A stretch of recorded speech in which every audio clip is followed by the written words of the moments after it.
ओम नमो भगवते वासुदेवाय नमः। जय श्री कृष्णा सनातनियों। आज इस वीडियो में सुनेंगे बृहस्पतिवार की परम पावन और दिव्य व्रत कथा, जिसको सुनने मात्र से मनुष्य को जीवन में धन समृद्धि और सुख शांति की प्राप्ति होती है। तो आइए बड़े ही प्रसन्नचित मन और श्रद्धा भक्ति भाव से भगवान बृहस्पति का ध्यान करते हुए बृहस्पतिवार व्रत कथा प्रारंभ करते हैं। प्रेम से बोलिए बृहस्पति भगवान की जय। श्री लक्ष्मी नारायण की जय। प्राचीन समय की बात है। भारत में एक राजा राज्य करता था। वह बड़ा प्रतापी तथा दानी था। वह नित्य प्रति मंदिर में भगवत दर्शन करने जाता था। वह ब्राह्मण और गुरु की सेवा किया करता था। उसके द्वार से कोई भी याचक निराश होकर नहीं लौटता था। वह प्रत्येक गुरुवार को व्रत रखता एवं पूजन करता था। हर दिन गरीबों की सहायता करता था। परंतु यह सब बातें उसकी रानी को अच्छी नहीं लगती थी। वह न व्रत करती और न किसी को एक भी पैसा दान में देती थी। वह राजा से भी ऐसा करने को मना किया करती थी। एक समय की बात है। राजा शिकार करने वन को चले गए। घर पर रानी और दासी थी। उस समय गुरु बृहस्पति साधु का रूप धारण कर राजा के दरवाजे पर भिक्षा मांगने आए। साधु ने रानी से भिक्षा मांगी तो वह कहने लगी, हे साधु महाराज, मैं इस दान और पुण्य से तंग आ गई हूँ। इस कार्य के लिए तो मेरे पतिदेव ही बहुत हैं। अब आप ऐसी कृपा करें कि सारा धन नष्ट हो जाए और मैं आराम से रह सकूं। साधु रूपी बृहस्पति देव ने कहा, हे देवी, तुम बड़ी विचित्र हो। संतान और धन से कोई दुखी नहीं होता, इसको सभी चाहते हैं। पापी भी पुत्र और धन की इच्छा करता है। अगर तुम्हारे पास धन अधिक है तो भूखे मनुष्यों को भोजन कराओ, प्याऊ लगवाओ, ब्राह्मणों को दान दो, धर्मशाला बनवाओ, कुआं, तालाब, बावड़ी, बाग बगीचे आदि का निर्माण कराओ तथा निर्धनों की कुंवारी कन्याओं का विवाह कराओ। साथ ही यज्ञ आदि करो। इस प्रकार के कर्मों से आपके कुल का और आपका नाम परलोक में सार्थक होगा एवं स्वर्ग की प्राप्ति होगी। परंतु रानी साधु की इन बातों से खुश नहीं हुई। उसने कहा, हे साधु महाराज, मुझे ऐसे धन की आवश्यकता नहीं है जिसको मैं अन्य लोगों को दान दूं और जिसको रखने और संभालने में ही मेरा सारा समय नष्ट हो जाए। साधु ने कहा, हे देवी, यदि तुम्हारी ऐसी ही इच्छा है तो जैसा मैं तुम्हें बताता हूँ तुम वैसा ही करना। बृहस्पतिवार के दिन अपने घर को गोबर से लीपना, अपने केशों को पीली मिट्टी से धोना, केशों को धोते समय स्नान करना, राजा से कहना वह हजामत करवाए और भोजन में मांस मंदिरा खाना, कपड़ा धोबी के यहाँ धुलने देना। इस प्रकार 7 बृहस्पतिवार करने से तुम्हारा धन नष्ट हो जाएगा। यह कहकर साधु महाराज रूपी बृहस्पति देव अंतर ध्यान हो गए। रानी ने साधु के कहने के अनुसार 7 बृहस्पतिवार तक वैसा ही करने का विचार किया। साधु के बताए अनुसार कार्य करते हुए केवल 3 बृहस्पतिवार ही बीते थे कि उसकी समस्त धन संपत्ति नष्ट हो गई। भोजन के लिए दोनों समय परिवार तरसने लगा तथा सांसारिक भोगों से दुखी रहने लगा। तब वह राजा रानी से कहने लगा, हे रानी, तुम यहाँ पर रहो, मैं दूसरे देश को जाता हूँ, क्योंकि यहाँ पर मुझे सभी मनुष्य जानते हैं, इसीलिए मैं कोई कार्य नहीं कर सकता। मैं अब परदेश जा रहा हूँ, वहाँ कोई काम धंधा करूँगा, शायद हमारे भाग्य बदल जाए। ऐसा कहकर राजा परदेश चला गया। वह वहाँ जंगल से लकड़ी काट कर लाता और शहर में बेचता। इस तरह जीवन व्यतीत करने लगा। इधर राजा के बिना रानी और दासियां दुखी रहने लगी। किसी दिन भोजन मिलता तो किसी दिन जल पीकर ही रह जाती। एक समय रानी और दासियों को 7 दिन बिना भोजन के व्यतीत करना पड़ा। तो रानी ने अपनी दासी से कहा, हे दासी, यहाँ पास ही के नगर में मेरी बहन रहती है, वह बड़ी धनवान है, तू उसके पास जा और वहाँ से 5 सेर बेझर मांग के ले आ, जिससे कुछ समय के लिए गुजर हो जाएगा। दासी रानी के बहन के पास गई। रानी की बहन उस समय पूजा कर रही थी। बृहस्पतिवार का दिन था। दासी ने रानी की बहन से कहा, हे रानी, मुझे आपकी बहन ने भेजा है, मुझे 5 सेर बेझर दे दो। दासी ने यह बात अनेक बार कही, परंतु रानी की बहन ने कोई उत्तर नहीं दिया, क्योंकि वह उस समय बृहस्पतिवार की कथा सुन रही थी। जब दासी को रानी की बहन से कोई उत्तर नहीं मिला तो वह बहुत दुखी हुई। उसे क्रोध भी आया। वह लौटकर रानी से बोली, हे रानी, आपकी बहन तो बहुत बड़ी स्त्री है, वह छोटे लोगों से बात भी नहीं करती। मैंने उससे कहा तो उसने कोई उत्तर नहीं दिया। मैं वापस चली आई। रानी बोली, हे दासी, इसमें उसका कोई दोष नहीं है। जब बुरे दिन आते हैं तब कोई सहारा नहीं देता। अच्छे बुरे का पता विपत्ति में ही लगता है। जो ईश्वर की इच्छा होगी वही होगा। यह सब हमारे भाग्य का दोष है। उधर रानी की बहन ने सोचा, मेरी बहन की दासी आई थी, परंतु मैं उससे न बोली। इससे वह बहुत दुखी हुई होगी। अतः कथा सुन और विष्णु भगवान का पूजन समाप्त कर अपनी बहन के घर आई और कहने लगी, हे बहन, मैं बृहस्पतिवार का व्रत कर रही थी। तुम्हारी दासी हमारे घर गई थी, परंतु जब तक कथा होती है न उठते हैं न बोलते हैं, इसीलिए मैं नहीं बोली। कहो दासी, क्यों गई थी? रानी बोली, बहन, हमारे घर अनाज नहीं था। वैसे तुमसे कोई बात छिपी नहीं है, इस कारण मैंने दासी को तुम्हारे पास 5 सेर बेझर लेने के लिए भेजा था। रानी की बहन बोली, बहन देखो, बृहस्पति भगवान सबकी मनोकामना पूर्ण करते हैं। देखो, शायद तुम्हारे घर में अनाज रखा हो। यह सुनकर दासी घर के अंदर गई और वहाँ उसे एक बड़ा घड़ा बेझर का भरा मिल गया। उसे बड़ी हैरानी हुई क्योंकि उसने एक एक बर्तन देख लिया था। उसने बाहर आके रानी को बताया। दासी अपनी रानी से कहने लगी, हे रानी देखो, वैसे हमको जब अन्न नहीं मिलता तो हम रोज ही व्रत करते हैं। अगर इनसे व्रत की विधि और कथा पूछ ली जाए तो उसे हम भी किया करेंगे। दासी के कहने पर रानी ने अपनी बहन से बृहस्पतिवार व्रत के बारे में पूछा। उसकी बहन ने बताया, हे रानी बहन, बृहस्पतिवार को सूर्योदय से पूर्व उठकर स्नान करके बृहस्पतिवार का व्रत करना चाहिए, लेकिन उस दिन सिर नहीं धोना चाहिए। बृहस्पतिवार के व्रत में चने की दाल और मुनक्का से विष्णु भगवान का केले के वृक्ष की जड़ में पूजन करे तथा दीपक जलावे। उस दिन एक ही समय भोजन करे। भोजन पीले खाद्य पदार्थ का करे तथा कथा सुने। इस प्रकार करने से गुरु भगवान प्रसन्न होते हैं, अन्न पुत्र धन देते हैं, मनोकामना पूर्ण करते हैं। व्रत और पूजन की विधि बता के रानी की बहन अपने घर लौट आई। रानी और दासी दोनों ने निश्चय किया कि बृहस्पति देव भगवान का पूजन जरूर करेंगे। 7 दिन बाद जब बृहस्पतिवार आया तो उन्होंने व्रत रखा। गुड़साल में जाकर चना और गुड़ बीन लाई तथा उसकी दाल से केले की जड़ और विष्णु भगवान का पूजन किया। अब भोजन पीला कहाँ से आए? दोनों बड़ी दुखी हुई, परंतु उन्होंने व्रत रखा था, इस कारण बृहस्पति भगवान प्रसन्न थे।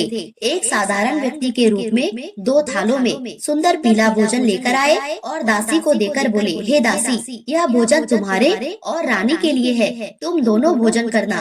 दासी भोजन पाके बड़ी प्रसन्न हुई और रानी से बोली, रानी जी भोजन कर लो। रानी को भोजन आने के बारे में कुछ पता नहीं था, इसीलिए वह दासी से बोली, जा तू ही भोजन कर, क्योंकि तू हमारे व्यर्थ में हंसी उड़ाती है। दासी बोली, एक व्यक्ति भोजन दे गया है। रानी कहने लगी, वह भोजन तेरे ही लिए दे गया है, जा तू ही भोजन कर। दासी ने कहा, वह व्यक्ति हम दोनों के लिए 2 थालों में भोजन दे गया है, इसीलिए मैं और आप दोनों ही साथ साथ भोजन करेंगे। दोनों ने गुरु भगवान को नमस्कार कर भोजन आरम्भ किया। इसके बाद से प्रत्येक बृहस्पतिवार को गुरु भगवान का व्रत और पूजन करने लगी। बृहस्पति भगवान की कृपा से उनके पास धन हो गया, परंतु रानी फिर पहले की तरह से आलस्य करने लगी। तब दासी बोली, देखो रानी, तुम पहले भी इस प्रकार आलस्य करती थी, तुम्हें धन को रखने में कष्ट होता था, इसी कारण सभी धन नष्ट हो गया। अब गुरु भगवान की कृपा से बड़ी मुश्किल से हमें यह धन मिला है, तो फिर तुम्हें आलस्य होता है। बड़ी मुसीबतों के बाद हमने यह धन पाया है, इसीलिए हमें दान पुण्य करना चाहिए। तुम भूखे मनुष्यों को भोजन कराओ, प्याऊ लगवाओ, ब्राह्मणों को दान दो, कुआं तालाब बावड़ी आदि का निर्माण कराओ, मंदिर पाठशाला बनवाकर दान दो, कुंवारी कन्याओं का विवाह कराओ, धन को शुभ कार्यों में खर्च करो, जिससे तुम्हारे कुल का यश बढ़े और स्वर्ग की प्राप्ति हो तथा पितर भी प्रसन्न हो। दासी की बात मानकर रानी ने इसी प्रकार के कर्म करने प्रारंभ किए, जिससे उनका काफी यश फैलने लगा। एक दिन रानी और दासी आपस में विचार करने लगी, न जाने राजा किस दशा में होंगे, उनकी कोई खोज खबर नहीं है। गुरु भगवान से उन्होंने प्रार्थना की और भगवान ने रात्रि में राजा को स्वप्न में कहा, हे राजा उठ, तेरी रानी तुझको याद करती है, अब अपने देश को लौट जा। राजा प्रातः काल उठकर जंगल से लकड़ियां काटकर लाने के लिए जंगल की ओर चल पड़ा। जंगल से गुजरते हुए वह सोचने लगा, रानी की गलती से उसे कितने दुख भोगने पड़े। राजपाट छोड़कर उसे जंगल में आकर रहना पड़ा। जंगल से लकड़ियां काटकर उन्हें बेचकर गुजारा करना पड़ा। उसी समय उस जंगल में बृहस्पति देव एक साधु का रूप धारण कर आए और राजा के पास आकर बोले, हे लकड़हारे, तुम इस सुनसान जंगल में किस चिंता में बैठे हो, मुझको बतलाओ। यह सुन राजा के नेत्रों में जल भर आया और वह साधु की वंदना कर बोला, हे प्रभु, आप तो सब कुछ जानने वाले हो। इतना कहकर राजा ने साधु को अपनी संपूर्ण कहानी बतला दी। महात्मा दयालु होते हैं। वे राजा से बोले, हे राजा, देखो, तुम्हारी पत्नी ने बृहस्पति देव के प्रति अपराध किया, जिसके कारण तुम्हारी यह दशा हुई। अब तुम किसी प्रकार की चिंता मत करो, भगवान तुम्हें पहले से अधिक धन देंगे। देखो, तुम्हारी पत्नी ने भी बृहस्पतिवार का व्रत प्रारंभ कर दिया है। अब तुम भी बृहस्पतिवार का व्रत करके चने की दाल और गुड़ जल के लोटे में डालकर केले का पूजन करो, फिर कथा कहो या सुनो, भगवान तुम्हारी सब कामनाओं को पूर्ण करेंगे। साधु को प्रसन्न देखकर राजा बोला, हे प्रभु, मुझे लकड़ी बेचने के पश्चात इतना पैसा नहीं बचता जिससे मैं भोजन के उपरांत कुछ बचा सकूं। मैंने रात्रि में अपनी रानी को व्याकुल देखा है। मेरे पास कोई साधन नहीं जिससे मैं उसका समाचार जान सकूं। फिर मैं बृहस्पति देव की क्या कहानी कहूँ, मुझको तो कुछ भी मालूम नहीं है। साधु ने कहा, हे राजा, तुम किसी प्रकार की चिंता मत करो। बृहस्पतिवार के दिन तुम रोजाना की तरह लकड़ियां लेकर शहर में जाओ। तुम्हें रोज से दुगुना धन प्राप्त होगा, जिससे तुम भली भांति भोजन कर दोगे और बृहस्पति देव की पूजा का सामान भी आ जाएगा।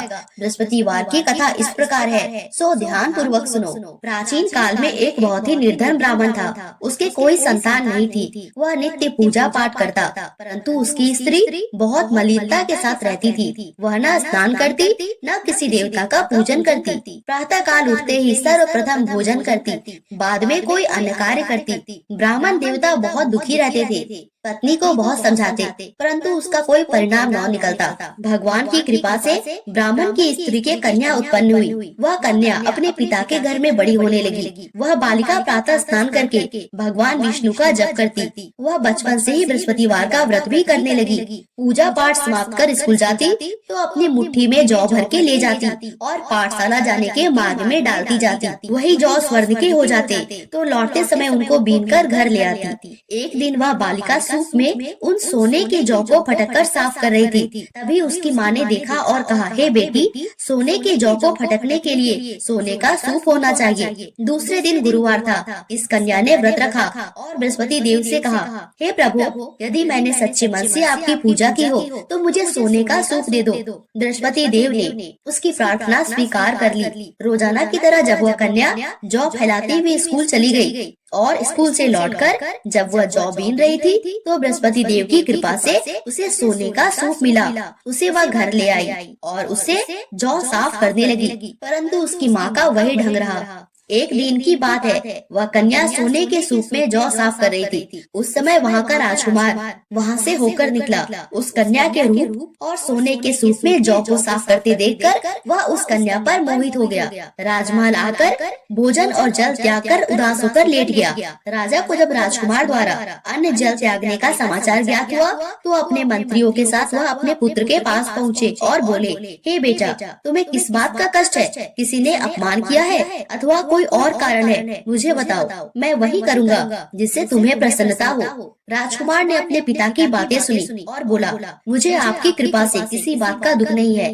किसी ने मेरा अपमान नहीं किया, परंतु मैं उस लड़की के साथ विवाह करना चाहता हूँ जो सोने के सूप में जौ साफ कर रही थी। यह सुन राजा आश्चर्य में पड़ गया और बोला, हे बेटा, इस प्रकार की कन्या का पता तुम ही लगाओ, मैं उसके साथ तुम्हारा विवाह अवश्य करवा दूंगा। राजकुमार ने राजा को उस लड़की के घर का पता बताया। मंत्री उस लड़की के घर गया और राजा का आदेश ब्राह्मण को सुनाया। कुछ ही दिन बाद ब्राह्मण की कन्या का विवाह राजकुमार के साथ संपन्न हो गया। कन्या के घर से जाते ही उस ब्राह्मण देवता के घर में पहले की भांति गरीबी का निवास हो गया। अब भोजन के लिए अन्न भी बड़ी मुश्किल से मिलता था। एक दिन दुखी होकर ब्राह्मण अपनी पुत्री से मिलने गया। बेटी ने पिता की दुख की अवस्था को देखा और अपनी माँ का समाचार पूछा। ब्राह्मण ने सभी हाल कहा। कन्या ने बहुत सा धन देकर अपने पिता को विदा कर दिया। इस तरह ब्राह्मण का कुछ समय सुखपूर्वक व्यतीत हुआ, लेकिन कुछ दिन बाद फिर वही हाल हो गया। ब्राह्मण फिर अपनी कन्या के यहाँ गया और सभी हाल कहा। तो पुत्री बोली, हे पिताजी, आप माताजी को यहाँ लिवा लाओ, मैं उन्हें वह विधि बता दूंगी जिससे गरीबी दूर हो जाए। ब्राह्मण देवता अपनी स्त्री को साथ लेकर अपनी पुत्री के पास राजमहल पहुँचे। तो पुत्री अपनी माँ को समझाने लगी, हे माँ, तुम प्रातः काल उठते ही सर्वप्रथम स्नान आदि करके विष्णु भगवान का पूजन करो तो सब दरिद्रता दूर हो जाएगी। परंतु उसकी माँ ने उसकी एक बात नहीं मानी। वह प्रातः काल उठकर अपनी पुत्री का बछा जूठन खा लेती थी। एक दिन उसकी पुत्री को बहुत गुस्सा आया। उसने एक रात एक कोठरी से सारा सामान निकाल दिया और अपनी माँ को उसमें बंद कर दिया। प्रातः काल उसमें से निकाला और स्नान आदि करा के पूजा पाठ करवाया तो उसकी माँ की बुद्धि ठीक हो गई। उसके बाद वह नियम से पूजा पाठ करने लगी और बृहस्पतिवार का व्रत भी रखने लगी। इस व्रत के प्रभाव से उसकी माँ बहुत धनवान हो गई और बृहस्पति देवता के प्रभाव से स्वर्ग को प्राप्त हुई। वह ब्राह्मण भी सुखपूर्वक इस लोक का सुख भोग कर स्वर्ग को प्राप्त हुआ। इस तरह कहानी कहकर साधु देवता वहाँ से लोप हो गए। धीरे धीरे समय व्यतीत होने पर फिर बृहस्पतिवार का दिन आया। राजा जंगल से लकड़ी काटकर किसी शहर में बेचने गया। उसे उस दिन और दिनों से अधिक धन मिला। राजा ने चना गुड़ आदि लाके बृहस्पतिवार का व्रत किया। उस दिन से उसके सभी क्लेश दूर हो गए। परंतु जब अगला गुरुवार का दिन आया तो वह बृहस्पतिवार का व्रत करना भूल गया।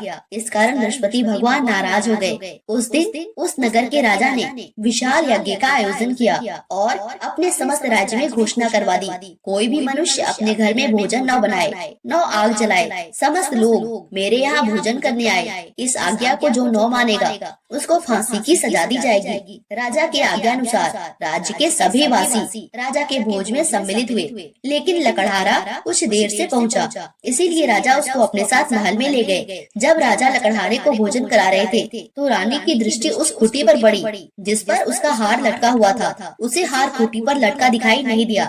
रानी को निश्चय हो गया कि मेरा हार इसी लकड़हारे ने चुरा लिया है। उसी समय सैनिक बुलवाकर उसको जेल में डलवा दिया।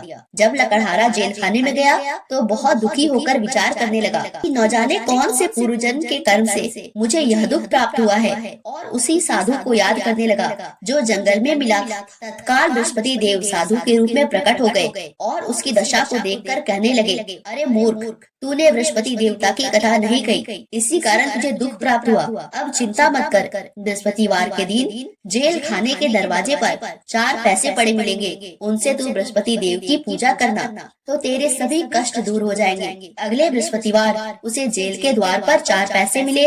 राजा ने पूजा का सामान मंगवाकर कथा कही और प्रसाद बांटा। उसी रात्रि को बृहस्पति देव ने उस नगर के राजा को स्वप्न में कहा, हे राजा, तूने जिस आदमी को जेल खाने में बंद कर दिया है वह निर्दोष है, वह राजा है, उसे छोड़ देना। रानी का हार उसी खूंटी पर टंगा हुआ है। अगर तू ऐसा नहीं करेगा तो मैं तेरे राज्य को नष्ट कर दूंगा। राजा प्रातः काल उठा और खूंटी पर हाथ टंगा देखकर लकड़हारे से क्षमा मांगी और राजा के योग सुंदर वस्त्र आभूषण भेंट कर उसे विदा किया। गुरुदेव की आज्ञा अनुसार राजा अपने नगर को चल दिया। राजा जब नगर के निकट पहुंचा उसे बड़ा ही आश्चर्य हुआ। नगर में पहले से अधिक बाग, तालाब और कुएं तथा बहुत सी धर्मशालाएं, मंदिर आदि बने हुए थे। राजा ने पूछा, यह किसका बाग और धर्मशाला है? तब नगर के सब लोग कहने लगे, यह सब रानी और दासी के द्वारा बनवाए गए हैं। राजा को आश्चर्य हुआ और गुस्सा भी आया। जब रानी ने खबर सुनी कि राजा आ रहे हैं तो उसने अपनी दासी से कहा, हे दासी, देख, राजा हमको कितनी बुरी हालत में छोड़ गए थे, हमारी ऐसी हालत देखकर लौट न जाए, इसीलिए तू दरवाजे पर खड़ी हो जा। रानी की आज्ञा अनुसार दासी दरवाजे पर खड़ी हो गई और जब राजा आए तो उन्हें अपने साथ महल में लिवा लाई। तब राजा ने क्रोध करके अपनी तलवार निकाली और पूछने लगा, बताओ यह धन तुम्हें कैसे प्राप्त हुआ है? तब रानी ने बताया, हमें यह सब धन बृहस्पति देव के व्रत के प्रभाव से प्राप्त हुआ है। राजा ने तब निश्चय किया कि 7 रोज बाद तो सभी बृहस्पति देव का पूजन करते हैं, परंतु मैं रोजाना दिन में 3 बार कथा कहा करूंगा और रोज व्रत किया करूंगा। अब हर समय राजा के दुपट्टे में चने की दाल बंधी रहती और दिन में 3 बार कथा कहता। एक रोज राजा ने विचार किया, चलो अपनी बहन के यहाँ हो आए। इस तरह का निश्चय कर राजा घोड़े पर सवार होकर अपनी बहन के यहाँ चल दिया। मार्ग में उसने देखा कुछ आदमी एक मुर्दे को लिए जा रहे हैं। उन्हें रोककर राजा कहने लगा, अरे भाइयों, मेरे बृहस्पतिवार की कथा सुन लो। वे बोले, लो, हमारा तो आदमी मर गया है, इसको अपनी कथा की पड़ी है। परंतु कुछ आदमी बोले, अच्छा कहो, हम तुम्हारी कथा भी सुनेंगे। राजा ने दाल निकाली और कथा कहनी शुरू की। जब कथा आधी हुई तो मुर्दा हिलने लगा और जब कथा समाप्त हुई तो राम राम करके वह मुर्दा खड़ा हो गया। राजा आगे बढ़ा। उसे चलते चलते शाम हो गई। आगे मार्ग में उसे एक किसान खेत में हल चलाता मिला।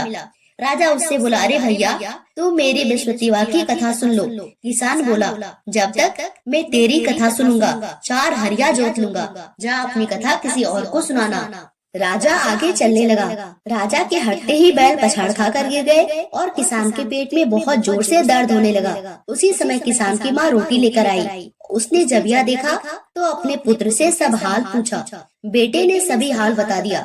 बुढ़िया दौड़ी दौड़ी उस घुड़सवार के पास गई और उससे बोली, मैं भी तेरी कथा सुनूंगी, तू अपनी कथा मेरे खेत पर ही चलकर कहना। राजा ने लौटकर बुढ़िया के खेत पर जाकर कथा कही, जिसको सुनते ही बैल खड़े हो गए और किसान के पेट का दर्द भी बंद हो गया। राजा अपनी बहन के घर पहुंच गया। बहन ने भाई की खूब मेहमानी की। दूसरे रोज प्रातः काल राजा जगा तो वह देखने लगा कि सब लोग भोजन कर रहे हैं। राजा ने अपनी बहन से जब पूछा, ऐसा कोई मनुष्य है जिसने भोजन नहीं किया है, जो मेरी बृहस्पतिवार की कथा सुन ले। बहन बोली, हे भैया, यह देश ऐसा ही है। पहले यहाँ के लोग भोजन करते हैं, बाद में अन्य कार्य करते हैं। अगर कोई पड़ोस में हो तो मैं देख आती हूँ। ऐसा कहकर बहन देखने चली, परंतु उसे कोई भी ऐसा व्यक्ति नहीं मिला जिसने भोजन नहीं किया हो। अंत में वह एक कुम्हार के घर गई, जिसका लड़का बीमार था। उसे मालूम हुआ कि उसके यहाँ 3 दिन से किसी ने भोजन नहीं किया है। रानी ने अपने भाई की कथा सुनने के लिए कुम्हार से कहा। वह तैयार हो गया। राजा ने जाके बृहस्पतिवार की कथा कही, जिसको सुनकर उसका लड़का ठीक हो गया। अब तो राजा की प्रशंसा होने लगी। एक दिन राजा ने अपनी बहन से कहा, हे बहन, मैं अपने घर जाऊंगा, तुम भी तैयार हो जाओ। राजा की बहन ने अपनी सास से अपने भाई के साथ जाने की आज्ञा मांगी। सास बोली, चली जा, परंतु अपने लड़कों को मत ले जाना, क्योंकि तेरे भाई को कोई संतान नहीं होती है। बहन ने अपने भाई से कहा, हे भैया, मैं तो चलूंगी, परंतु कोई बालक नहीं जाएगा। राजा ने कहा, जब कोई बालक नहीं चलेगा तब तुम जाकर ही क्या करोगी। दुखी मन से राजा अपने नगर को लौट आया। राजा ने अपने रानी से कहा, हम निसंतान हैं, इसीलिए कोई हमारे घर आना पसंद नहीं करता। इतना कह वह बिना भोजन आदि के शैया पर लेट गए। रानी बोली, हे प्रभु, बृहस्पति देव ने हमें सब कुछ दिया है, वे हमें संतान भी अवश्य देंगे। उसी रात बृहस्पति देव ने राजा को स्वप्न में कहा, हे राजा, उठ, सभी सोच त्याग दे, तेरी रानी गर्भवती है। राजा को यह जानकर बड़ी खुशी हुई। 9वें महीने रानी के गर्भ से एक सुंदर पुत्र पैदा हुआ। जब राजा की बहन ने यह शुभ समाचार सुना तो वह बहुत खुश हुई और बधाई लेकर अपने भाई के यहाँ आई। तभी रानी ने कहा, घोड़ा चढ़कर नहीं आई, गधा चढ़ी आई। राजा की बहन बोली, भाभी, मैं इस प्रकार न कहती तो तुम्हें औलाद कैसे मिलती। बृहस्पति देव ऐसे ही हैं, जिसके मन में जो कामना रहती है सभी को पूर्ण करते हैं। जो सद्भावना पूर्वक बृहस्पतिवार का व्रत करता है एवं पढ़ता है अथवा सुनता है और दूसरों को सुनाता है, बृहस्पति देव उसकी सभी मनोकामना पूर्ण करते हैं। बृहस्पति देव उसकी सदैव रक्षा करते हैं। जो संसार में सद्भावना और सच्चे हृदय से बृहस्पति देव का पूजन करते हैं, उनकी सभी मनोकामनाएं उसी प्रकार पूर्ण होती है जैसे रानी और राजा ने बृहस्पति देव की कथा का गुणगान किया तो उनकी सभी इच्छाएं बृहस्पति देव ने पूर्ण की। मनुष्य को हृदय से उनका मनन करते हुए जय जयकार करना चाहिए। बोलो बृहस्पति भगवान की जय, विष्णु भगवान की जय।